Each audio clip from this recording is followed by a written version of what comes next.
Hello everyone, आप सभी का हार्दिक स्वागत है मदन मोहन कंपटीशन क्लासेज के इस ऑफिशियल यूट्यूब चैनल पर। तो आज हम साइंस की एक मैराथन क्लास लेके आए हैं जिसमें हम PYQ डिस्कस करेंगे। ये वही क्वेश्चन लिए गए हैं जो पिछली एग्जामों में आपसे पूछे गए हैं, जो आपके लिए राजस्थान पुलिस, पटवार और जितनी भी राजस्थान में आपकी एग्जाम होती है सेंट्रल गवर्नमेंट, स्टेट गवर्नमेंट की, जहाँ पर साइंस पूछी जाती है, उन्हीं क्वेश्चनों को इसमें डाला गया है और वह क्वेश्चन हम बारी बारी से डिस्कस करेंगे। इसमें बायो के, केमिस्ट्री और फिजिक्स के क्वेश्चन लिए गए हैं, तो हम उनको देखते हैं जो लास्ट ईयर एग्जाम में पूछे गए हैं। तो चलिए बिना टाइम वेस्ट किए वीडियो स्टार्ट करते हैं। और वीडियो स्टार्ट करने से पहले आप सभी की जानकारी के लिए मैं बता दूं कि मदन मोहन कंपटीशन क्लासेज करौली में ऑफलाइन बैचेस लगभग फुल हैं और एक नया बैच RRB NTPC का स्टार्ट किया गया है, जहां पर आप रजिस्ट्रेशन कराकर अपनी सीट सुनिश्चित कर सकते हैं। बाकी ऑनलाइन कक्षा आपको रोज 7:30 बजे इसी ऑफिशियल यूट्यूब चैनल पर आपको देखने को मिलेगी, जिसमें साइंस मैं लूंगा। मेरा नाम चेतन चतुर्वेदी है, आप सब लोग मेरे को जानते हो। बाकी साइंस प्रदीप सर भी लेते हैं और साई को भी पढ़ाते हैं। ज्योग्राफी दीपक सर, हिंदी पंकज जी, और हमारे पास बहुत ही ब्रांडेड फैकल्टी हैं। आप सभी, जैसा कि आपको ऑफलाइन वाले बच्चों को तो सबको पता है। तो हम बिना टाइम वेस्ट किए स्टार्ट करते हैं अपना पहला क्वेश्चन, जो बायो से है। तो पहला क्वेश्चन है कि किस वर्ग के पौधों को पादप जगत के उभयचर कहा जाता है। तो बच्चों ये पहला प्रश्न है, किस वर्ग के पौधों को पादप जगत का उभयचर कहा जाता है। तो इसका राइट आंसर है ब्रायोफाइटा। अब ब्रायोफाइटा अपन जिस क्वेश्चन का डिस्कशन करेंगे यहाँ पर, उसका हम बिल्कुल सॉर्ट आउट करेंगे, चारों ऑप्शनों को हम देख के चलेंगे। तो यहाँ पर पहला है आपके पास में ब्रायोफाइटा। अब ब्रायोफाइटा का मतलब होता है कि पादप जगत के ये क्या है, उभयचर हैं सर, यानी first amphibians of plant kingdom is called bryophyta. जब हम किसी प्लांट्स का इवोल्यूशन देखते हैं तो वहां पर आपको ब्रायोफाइटा, टेरिडोफाइटा, जिम्नोस्पर्म और एंजियोस्पर्म पादप आपको दिखाई देते हैं। अब यहाँ पर एक छोटी सी चीज मिसिंग है कि पादप जगत में जो ब्रायोफाइटा है, इससे पहले अपने पास में थे सर, हम बात करेंगे यहाँ पर थैलोफाइटा की, थैलोफाइटा।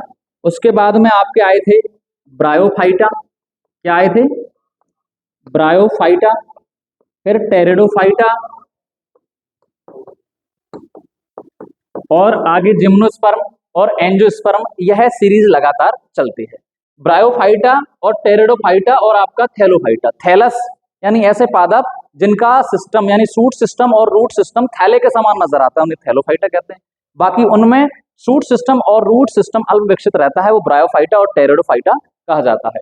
टेरिडोफाइटा को हम कहते हैं पादप जगत के सरीसृप, यानी first reptiles of plant kingdom is called pteridophyta. Gymnosperm ऐसे पादप जिनका बीज भित्ति के अंदर बंद रहता है, और बाकी आप एंजियोस्पर्म जितने भी आप प्लांट्स देखते हो वो सब क्या है, तो वो आपके एंजियोस्पर्म है। तो आई थिंक आपको ये क्लियर हो गया होगा। पटवार 2011 में ये प्रश्न आपसे पूछा गया है। नेक्स्ट प्रश्न की ओर हम बढ़ते हैं। चलिए, तो सेकंड प्रश्न है अपना, हाँ जी, फसल को हानि पहुंचाने वाला कीट कहलाता है। राजस्थान पुलिस 2013 में आपसे प्रश्न पूछा गया है, फसल को हानि पहुंचाने वाला कीट कहलाता है। तो फसल को हानि पहुंचाने के लिए अपने पास यहां पर दे रखा है परजीवी, शत्रु, परपोषक और पीड़। तो इसका राइट आंसर है बच्चों पीड़, यानी हम इसको कहते हैं पीड़कनाशी। क्या कहते हैं, पीड़कनाशी हम कहते हैं। अब यहाँ पर परजीवी, आपको पता है परजीवी एक विषमपोषी जीव है, यानी हेट्रोट्रॉपिक आपके पास ऑर्गेनिज्म है। परजीवी जो दूसरे जीवों से अपना पोषण प्राप्त करता है। शत्रु, अब अपने पास किसान, यहाँ पर ये लाइफ साइंस के क्वेश्चन की मैं बात कर रही हूँ, यानी एग्रीकल्चर लाइफ साइंस।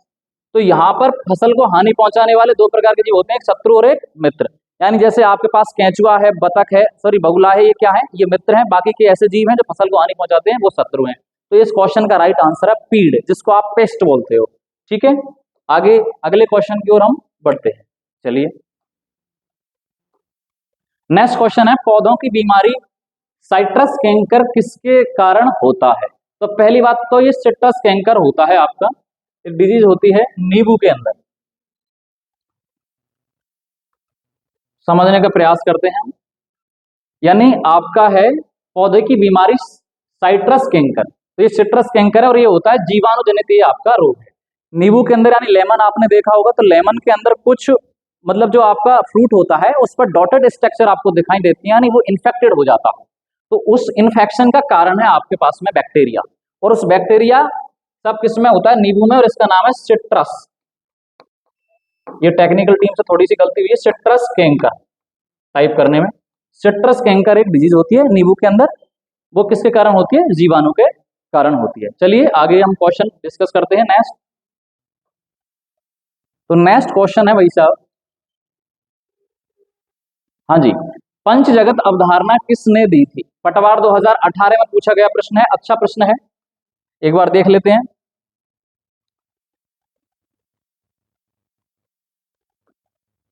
चलिए समझने का प्रयास करते हैं। तो पंच जगत जो अवधारणा है वो दी थी आपके RH विहिटेकर। तो आप हमारे जो RH विहिटेकर थे साहब, इन्होंने क्या किया था, जीवों का क्या किया था, वर्गीकरण किया था। अब इन्होंने जो वर्गीकरण किया था वो इन्होंने 5 भागों में मुख्य रूप से जीवों को बांटा था। इससे पहले अरस्तु ने भी कर दिया था, एनीमा और इनीमा वगैरह आपने पढ़ा होगा। तो इसमें पहला था मोनेरा, क्या था बच्चों, मोनेरा। दूसरा था प्रोटिस्टा, प्रोटिस्टा। उसके बाद में फंजाई, उसके बाद प्लांटी, और लास्ट में एनिमेलिया। कुल मिला के जीवों का जो क्लासिफिकेशन किया था वो 5 भागों में इन्होंने किया था। तो first Monera, Protista, fungi, Plantae और एनिमेलिया। ज्यादा से ज्यादा लोग जुड़े, वीडियो को शेयर कर रहे हैं, लाइक सब्सक्राइब करना ना भूलें। बहुत ही अच्छी सीरीज है और विगत वर्षों के क्वेश्चनों को ही उठाया गया है। पटवार 2018 में बिल्कुल क्वेश्चन हुआ वो पूछा गया है। तो इसका राइट आंसर है RH विहिटेकर। और RH विहिटेकर ने 5 जगत अवधारणा दी थी, यानी 5 किंगडम क्लासिफिकेशन की जो थ्योरीज थी वो किसके द्वारा दी थी, RH विहिटेकर के द्वारा। ठीक है, नेक्स्ट क्वेश्चन की ओर बढ़ते हैं। तो नेक्स्ट क्वेश्चन है हमारा, तो नेक्स्ट क्वेश्चन है, निम्न में से एक वास्तविक फल है। अब देखो बच्चों, बहुत अच्छा प्रश्न है ये, और ये पूछा गया है आपका राजस्थान पुलिस 2018 के जो पेपर हुआ था उसके अंदर ये प्रश्न पूछा गया था। चलिए देखते हैं हम एक बार। अपने पास 2 प्रकार के फल होते हैं, एक फल होते हैं वास्तविक, वास्तविक फल, और दूसरे फल होते हैं अपने पास में आभासी फल, आभासी फल। इनका एक और नाम है मिथ्या फल, या आप इसे हिंदी में कहते हैं अपनी आम भाषा में झूठे फल। ऐसे फल जो परिपक्व अंडाशय के फलस्वरूप बनते हैं, यानी परिपक्व अंडाशय आपका क्या होता है, वो होता है वास्तविक फल। और अंडाशय के अलावा पुष्प की कोई भी संरचना, जैसे पुष्पवासन हो गया या वर्तिकाग्र, या कोई भी भाग से किसी अन्य परिपक्व पुष्प फ्लावर का आपके पास निर्माण होना फ्रूट का, वो कहलाता है आवासी फल या मिथ्या फल। तो यहाँ पर राइट आंसर है बनाना। सेब आपके पुष्पवासन से बनता है, नाशपाती भी एक आपकी पार्थोजेनेसिस या एनेसिक जनन से बनने वाली एक स्ट्रक्चर है। चलिए नेक्स्ट प्रश्न की ओर हम बढ़ते हैं। बहुत अच्छी सीरीज है ये। नेक्स्ट क्वेश्चन है, हाइड्रा में सामान्यतः जनन किस विधि द्वारा होता है? चलिए एक बार देखते हैं, CET में पूछा गया प्रश्न है। अब जो आपके पास में, पहले तो थोड़ा सा अपन ये समझते हैं कि जनन वास्तविकता में क्या होता है। जनन का मतलब होता है किसी भी जीव के द्वारा अपनी संतान उत्पन्न नहीं करना या वंश वृद्धि के लिए जो प्रोसेस की जाती है उसे हम जनन कहते हैं। अब जनन होता है मुख्य रूप से आपके पास 2 प्रकार का। नंबर 1 पर होता है आपके पास में लैंगिक जनन, और नंबर 2 पर होता है अलैंगिक जनन। ऐसा जनन जिसमें 2 जीव भाग लेते हैं और दोनों ही जीव बहुकोशिकीय होते हैं, लैंगिक जनन कहलाता है। ऐसा जनन जिसमें केवल एक ही जीव भाग लेता है और सबसे बड़ी बात एक कोशिकीय होता है, यानी यूनिसेलुलर होता है, अलैंगिक जनन कहलाता है। अब अलैंगिक जनन की बहुत सारी विधियां हैं। तो अपने पास एक यूनिसेलुलर ऑर्गेनिज्म है जिसका नाम है हाइड्रा, और हाइड्रा के अंदर जिस विधि द्वारा जनन होता है उसका नाम है सर मुकुलन। CET में पूछा गया प्रश्न, अच्छा प्रश्न है। ठीक है, मुकुलन द्वारा जनन इसके अंदर होता है। आपको बात समझ में आई होगी। चलिए नेक्स्ट आगे चलते हैं।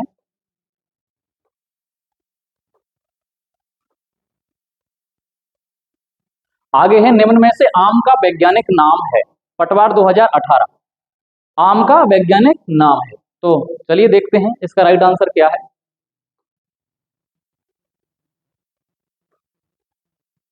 तो इसका राइट आंसर है आपके पास मेजिफेरा इंडिका। यहां पर जियामेज होता है मक्का का बॉटनिकल नेम आपके पास में।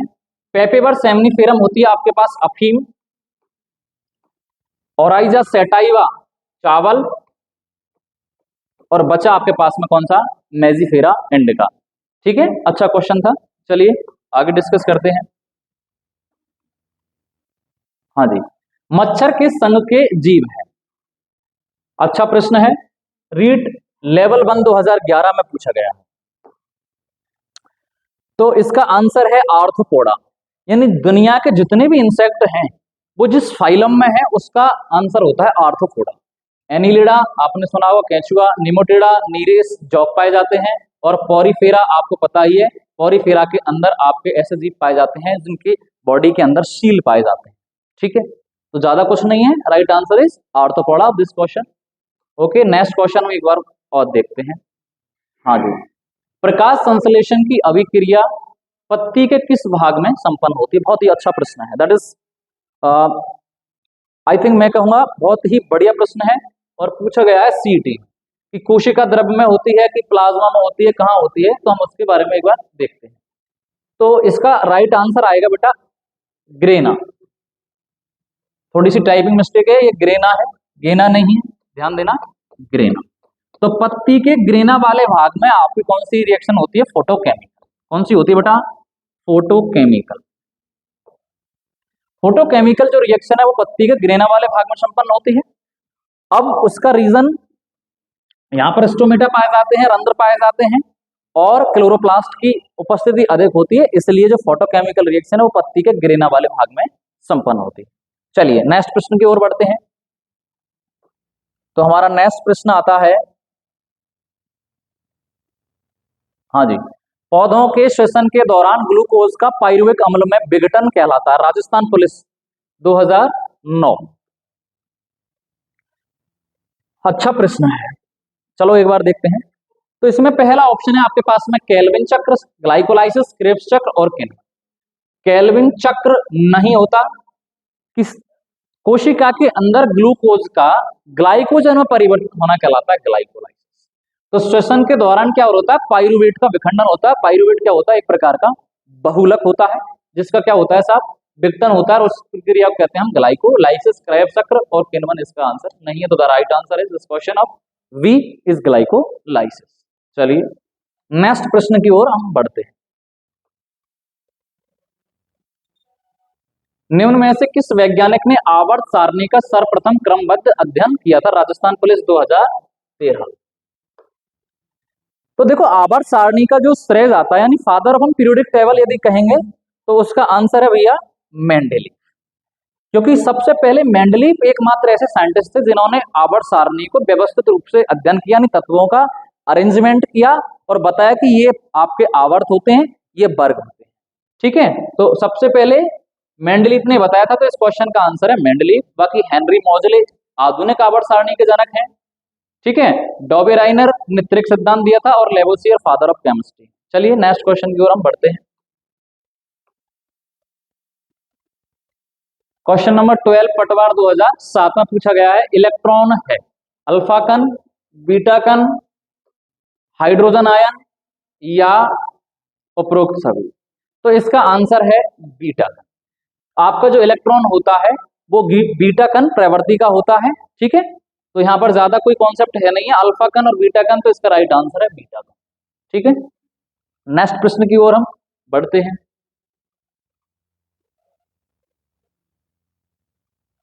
यह है आपका 52 ग्राम हीलियम में मोलों की संख्या, रीट 2011 में पूछा गया प्रश्न।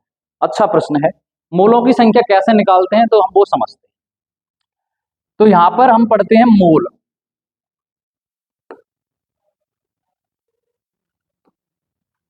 ठीक है, तो मोलों की संख्या निकालने के लिए मोल इज इक्वल टू मोलों की संख्या अपॉन यानी मोलर द्रव्यमान। मोलर द्रव्यमान, ये फॉर्मूला है। तो अब यहाँ पर हमको दे रखा कितना, 52 ग्राम दे रखा है, तो हमने लिख दिया 52।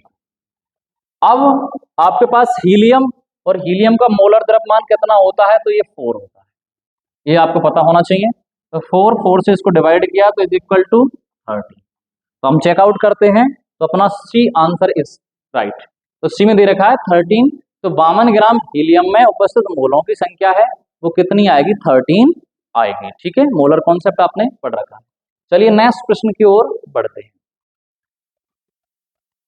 नेक्स्ट प्रश्न है भैया, शर्करा को एथेनॉल में परिवर्तित करने की प्रक्रिया कहलाती है। अच्छा प्रश्न है, सीईटी में पूछा गया है। चलो देखो, शर्करा को एथेनॉल में परिवर्तित करने की प्रक्रिया, एथेनॉल CH3 CH2OH, या मैं ऐसे भी लिख सकता हूं C2H5OH। ठीक है, इसमें परिवर्तित किसको करेंगे, हम शर्करा को परिवर्तित करेंगे। अब शर्करा को एथेनॉल में परिवर्तित करना कुल मिला के होता है आपका किण्वन, फर्मेंटेशन। ठीक है, उपचयन नहीं होता, विकृत गणित बिल्कुल अलग है, और डिसम्यूटेशन ये नहीं होता। तो इस प्रश्न का बच्चों आंसर है आपका क्या, किण्वन। ठीक है, fermentation is right answer of this question 14। Next question है आपके पास, कार्बन के बाह्यतम कोश में उपस्थित इलेक्ट्रॉनों की संख्या रीट मेंस 2018। तो the right answer of this question, बहुत सीधा प्रश्न पूछा है ये तो बिल्कुल। तो इसका आंसर है 4। कैसे आया, तो ऐसे आया, कार्बन इलेक्ट्रॉनिक विन्यास 1s2 2s2 एंड 2p2, तो connective cell the is electron is 4। तो कार्बन के बाह्यतम कोश में बच्चों इलेक्ट्रॉनों की संख्या कितनी होती है, 4 होती है। ठीक है, यहां तक की जानकारी आपको क्लियर हो गई, और बहुत ही बढ़िया प्रश्न लिए हैं सर ने। आगे नेक्स्ट प्रश्न है, C5H10 हाइड्रोकार्बन, ये आपके PSI 2007 में पूछा गया प्रश्न है, यानी आपकी जो SI की एग्जाम होती है पुलिस सब इंस्पेक्टर, उसमें पूछा गया है। तो यहां पर आपको हाइड्रोकार्बन दे रखा है, हाइड्रोकार्बन। अब हाइड्रोकार्बन में हम पढ़ते हैं आपके सैचुरेटेड और अनसैचुरेटेड, जैसे हिंदी में कहते हैं अपन, आपके पास में संतृप्त और असंतृप्त।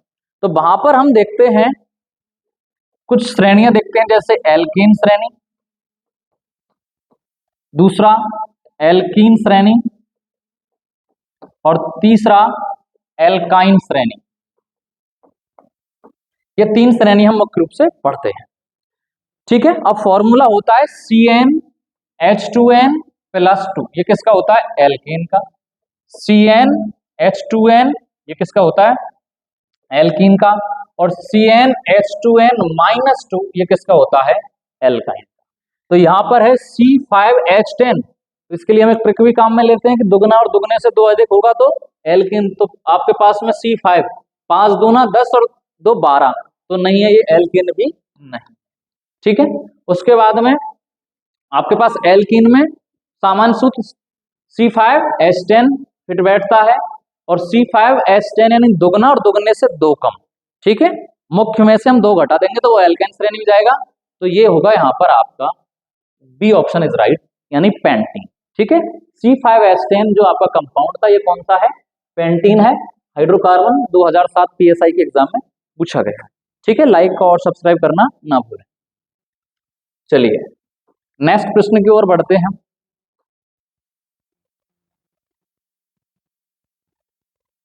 क्वेश्चन है 17, जल की तरल प्रकृति का कारण है। HMMP 2018 में पूछा गया है, जो हेडमास्टर की एग्जाम होती है, कि जो जल की तरल प्रकृति उसका कारण क्या है। तो सबसे पहले हम बात करते हैं जल, और जल का फॉर्मूला होता है आपके पास H2O। ठीक है, अब H2O में आपके पास एक हाइड्रोजन, एक ऑक्सीजन, एक हाइड्रोजन, एक ऑक्सीजन, ये वाला स्ट्रक्चर आपको देखने में मिलती है। तो यहाँ पर हम बात करें आयनिक बंध, तो आयनिक बंध नहीं होता, सहसंयोजक बंध नहीं होता, वैद्युत बंध नहीं होता, बचा कौन सा, हाइड्रोजन बंध। तो the right answer of this question बच्चों, तो इसका राइट आंसर है भैया आपके पास में कौन सा बंध, हाइड्रोजन बंध। हाइड्रोजन बंध के कारण आपकी जो जल होता है उसकी प्रकृति कैसी होती है, तरल होती है। नेक्स्ट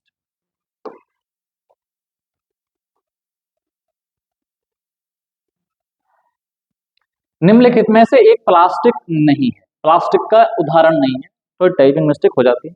स्टेनोग्राफर 2013 में पूछा गया प्रश्न है ये, ठीक है। तो प्लास्टिक विनाइल है, बेकेलाइट है, सेलुलाइड है और एक रबड़ आपका इसका सीधा सा उदाहरण है, वो नहीं है क्योंकि आपका रबड़ एक पॉलीमर है, ठीक है। ज्यादा कुछ नहीं था, right answer is B, question number 18।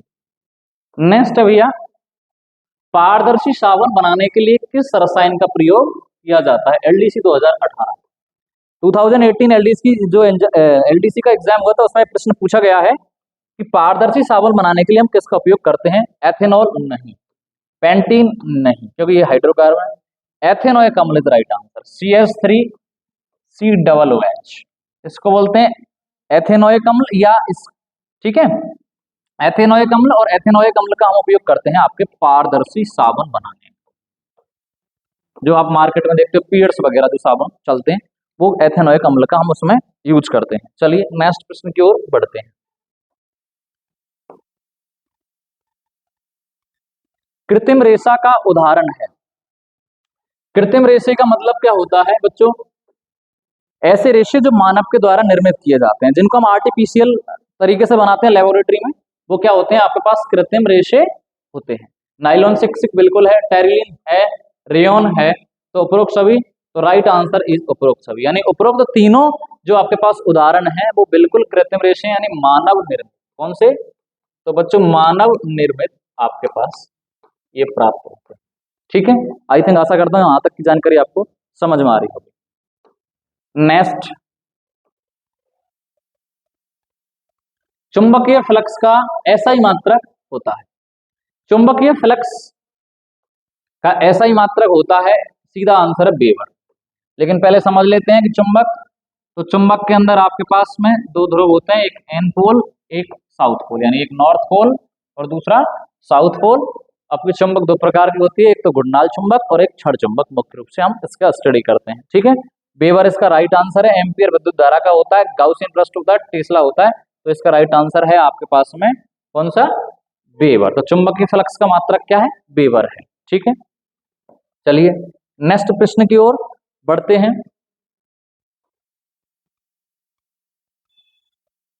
हाँ जी, इसमें दे रखा है 100 वाट वाले 10 बल्ब प्रतिदिन 1 घंटे जलते हैं तो प्रतिदिन विद्युत ऊर्जा के उपयोग का मान क्या होगा?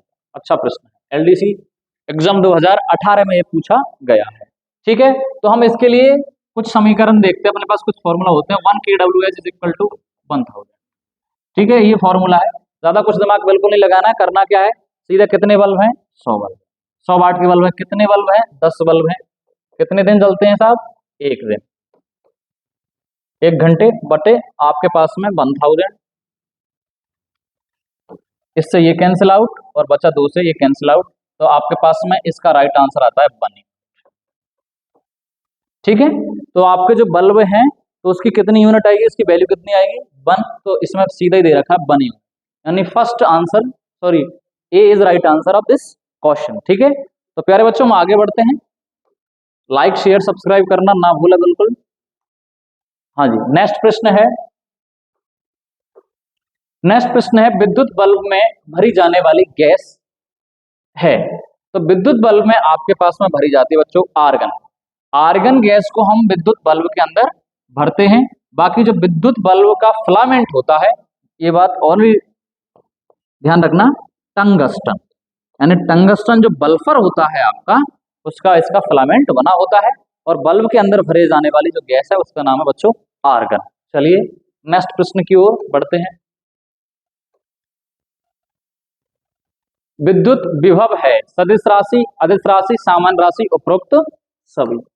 चलो, ऐसी राशियां जिनको परिमाण और दिशा, मैं क्या कह रहा हूं, परिमाण और दिशा दोनों की आवश्यकता होती है, उन्हें हम कहते हैं सदिश राशि, और जिनको परिमाण और दिशा की कोई आवश्यकता नहीं होती उन्हें कहते हैं अदिश राशि, ठीक है।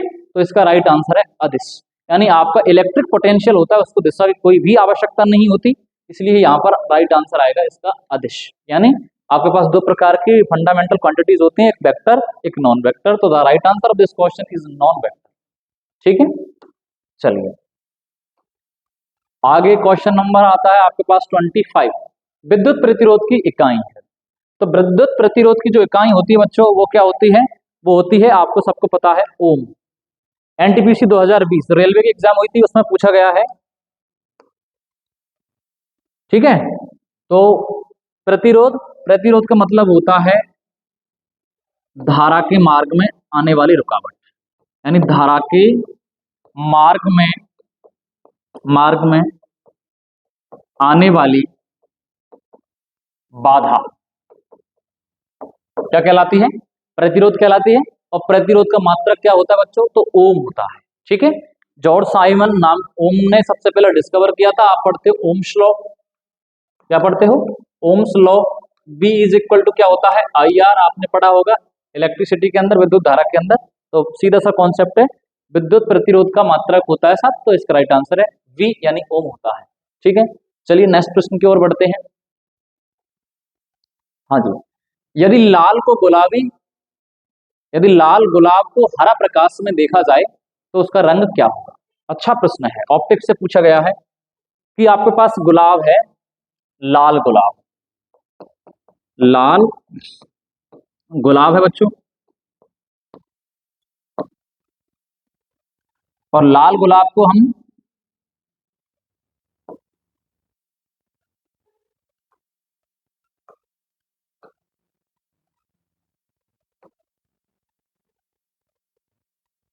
एक सेकंड,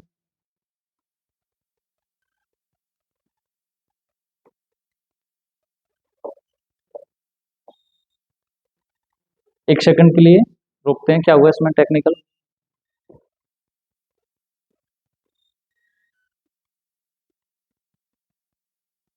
हाँ बच्चों, तो डिस्कस हम कर रहे थे, ये लाल गुलाब है आपके पास में, कैसा गुलाब है, लाल गुलाब।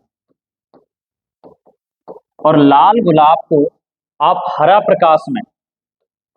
प्रकाश में देखोगे, लेकिन शर्त ये है कि लाल गुलाब को हरा प्रकाश में दिखाया जाए तो उसका रंग कैसा होगा।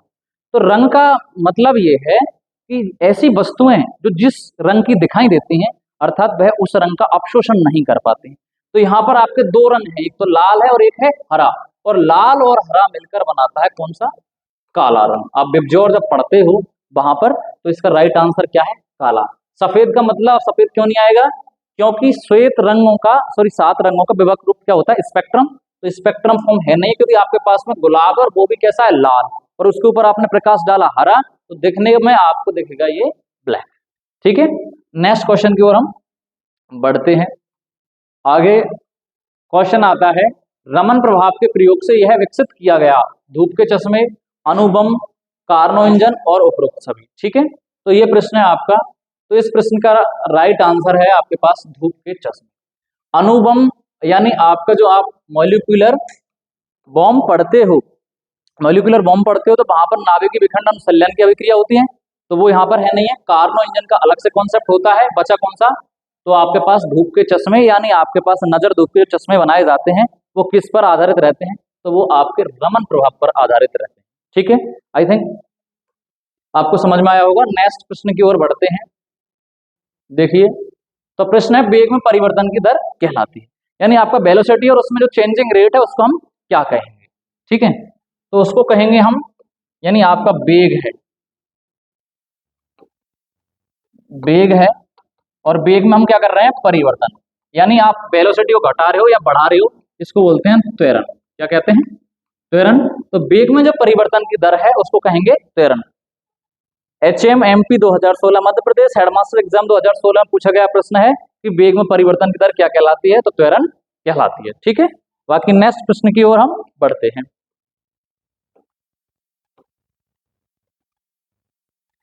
किस प्रकार के लोह अयस्क में चुंबकीय गुण होते हैं। ठीक है, ये प्रश्न है आपका। तो सबसे पहले चुंबकत्व गुण किस कारण निकलता है या उत्पन्न होता है, तो चुंबकीय जो गुण है आपका, इसका रीजन है किसी भी तत्व में, किसी भी पदार्थ में उपस्थित अयुग्मित इलेक्ट्रॉनों की संख्या। अयुग्मित इलेक्ट्रॉन यानी जितने उसमें अनपेयर्ड इलेक्ट्रॉन होंगे उसके कारण उसमें मैग्नेटिक प्रॉपर्टीज ज्यादा जनरेट होंगी।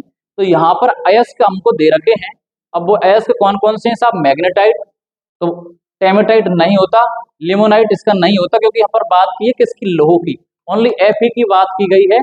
तो Fe के दो एस होते हैं, एक मैग्नेटाइट और दूसरा hematite. The right answer of this question is magnetite. चलिए आगे बढ़ते हैं। विद्युत परिपथ में MCV का अर्थ है, PSI 2003 में पूछा गया प्रश्न है, अच्छा प्रश्न है कि MCV। अब MCV क्या होता है आपके पास में, MCV होता है मिनिएचर सर्किट ब्रेकर, यानी विद्युत धारा के प्रभाव को संतुलित रखने के लिए जिस इकाई का हम उपयोग करते हैं बच्चों,